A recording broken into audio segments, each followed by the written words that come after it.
आयुष उर्फ गोविंद कोमकर हत्येनं पुणे हादरलेलं आहे। ही हत्या झाली त्याआधी काय झालं याचा घटनाक्रम आयुषची आई कल्याणी कोमकर यांनी सांगितलाय। त्यावेळी त्यांचे अश्रू अनावर्ती झाले। त्यांनी हंबरडा फोडला। शिवाय या हत्येमागे आपले वडील आणि आयुषचे आजोबा बंडू आंदेकर हेच असल्याचा आरोप केलाय। शिवाय पोलीस नक्की काय करत होते असा प्रश्नही त्यांनी उपस्थित केलाय। पोलिसांना आंबेगावमध्ये टीप मिळाली होती तरी त्यांनी पुढची कारवाई चोखपणे का केली नाही असा प्रश्नही या निमित्ताने कल्याणी कोमकर यांनी उपस्थित केलाय। एका मराठी वृत्तवाहिनीला दिलेल्या मुलाखतीत त्यांनी काही धक्कादायक खुलासेही केले आहेत। शिवाय हत्येच्या आधी काय काय घडलं याचा थरारही त्यांनी सांगितलेला आहे। गणेश उत्सवाचं वातावरण होतं। शनिवारी विसर्जन होणार होतं। शुक्रवारी नेहमीप्रमाणे आयुष हा त्याच्या लहान भावाला क्लासला सोडायला गेला होता। त्यानंतर तो डॉक्टरांकडे गेला होता। तिथून त्याने भावाला घेतलं आणि घरी यायला निघाला। त्याचवेळी त्याने आई कल्याणी यांना फोन केला होता असं देखील त्या सांगतायत। त्यावर त्याने गणपतीसाठी हार आणू की प्रसाद आणू असं विचारलं। त्यावर आपण त्याला हार आण असं सांगितल्याचं कल्याणी सांगतात। त्यानंतर त्याने फोन ठेवला। तोच त्याचा शेवटचा फोन होता असं कल्याणींनी सांगितलं आणि आपल्या अश्रूंना वाट करून दिली। फोन ठेवल्यानंतर आयुष लहान भावासह बिल्डिंगच्या पार्किंगमध्ये पोहोचला। त्याने त्याची गाडी पार्क केली, गाडीची चावी काढली आणि मागे वळाला। त्याचवेळी तिथं असलेल्या हल्लेखोरांनी त्याच्या गळ्यावरती गोळ्या झाडल्या। पहिली गोळी थेट त्याच्या मानेत घुसली। हे सर्व त्याच्या लहान भावाने पाहिलं। त्यानंतर कल्याणी यांना बिल्डिंगमध्ये लोकांनी फायरिंग झाली आहे असं फोन करून कळवलं।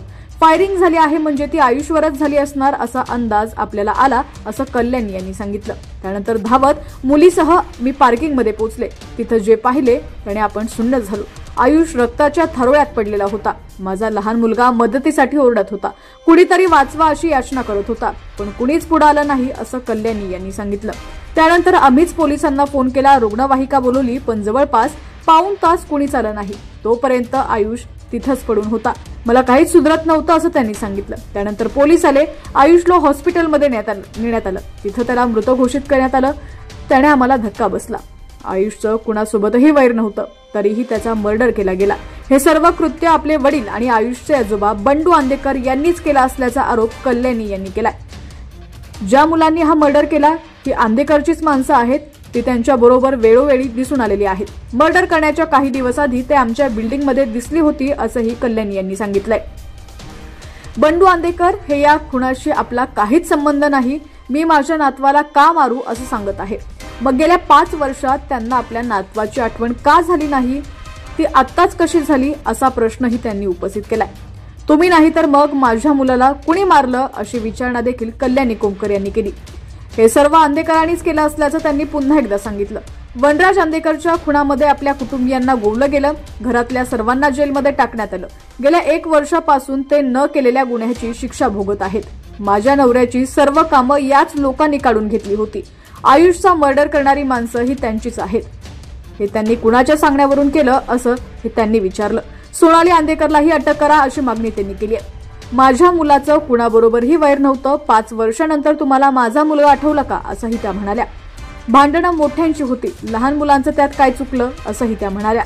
दरम्यान कल्याणी कोमकर यांनी पोलिसांवरतीही गंभीर आरोप केलेले आहेत। समर्थ पोलीस स्टेशनमध्ये मी जी नावं दिली त्यानुसार फिर्याद नोंदवली गेली। त्यावेळी आपली मनस्थिती नव्हती। आपल्याला आणखी काही नावं द्यायची आहेत, पण पोलीस टाळाटाळ करत असल्याचा आरोप कल्याणी कोमकर यांनी केलाय। आम्ही पोलीस आयुक्तांनाही भेटलो। माझ्या मुलाला न्याय द्या अशी आमची मागणी आहे। माझ्या बाकीच्या मुलांच्या जीवालाही धोका आहे असंही त्या म्हणाल्या। आम्ही आता जीव मुठीत घेऊन जगत आहोत। बंडू आंदेकरला शिक्षा द्या अशी त्यांनी मागणी केली आहे।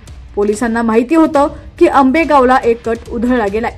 त्याचवेळी त्यांनी आमच्या सुरक्षेची जबाबदारी घ्यायला पाहिजे होती, पण त्यांनी तसं केलं नाही। आमच्या घरात करता कुणीच नाहीये।